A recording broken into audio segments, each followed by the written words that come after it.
Another real estate myth is location, location, location. You've heard it before. It's not only a real estate myth, it's almost a cliche. Location, location, location. But is it really important? While a lot of new investors will go to trendy neighborhoods or feel that they need to go to war zones to create profit, savvy investors understand that while location in part determines value, profitability is determined by cash flow or equity. Now, equity, could you explain what that is? Equity is the difference between what you owe and what the property is worth. And cash flow is the income that you receive after expenses. So if you use equity and cash flow as your measuring sticks, rather than location, you'll be more likely to create a profit.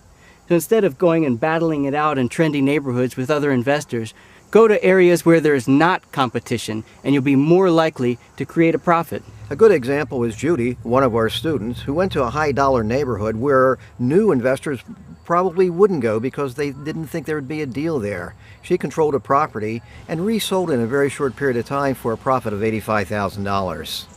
And that transaction happened because she understood location, location, location, and that it's a myth.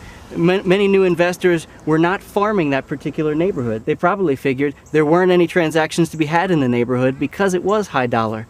But do people get over leveraged in high dollar neighborhoods? Of course. Another thing to consider with respect to location, location, location is known as highest and best use. An overpriced residential property, for example, could be a bargain commercial property. A parcel of land, for example, could be rezoned to have a more valuable zoning. So when you're considering cash flow or equity, make sure also to consider the highest and best use. Here's another real estate myth. You need money to make money. How many times have you heard that? The truth is, it would be a shame if you believed it. You need control, not money. And we control real estate. How? We control real estate with a basic, simple contract, a skinny contract that gives us a right to profit without the obligation to settle. The skinny contract, as Charles says, is simple. It's a one-page agreement. It allows us to purchase the property without making that an obligation. And it has some clauses that helps us do just that. One clause is the right of assignment, the right to market the property. And that's the important one, the right to market the property. Oftentimes when we control a property, we'll turn it over through public auction for a profit, and this profit is our assignment fee. Also, the right of entry, to be able to get into the property, to show it to prospective buyers. The right to extend the contract, and of course, the right to cancel. Now, what type of owner would be willing to let you control their property?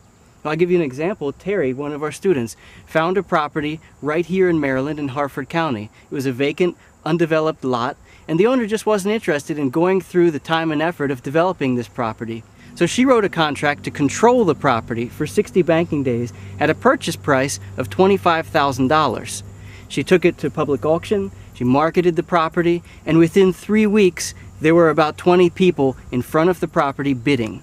The final bid was $50,000.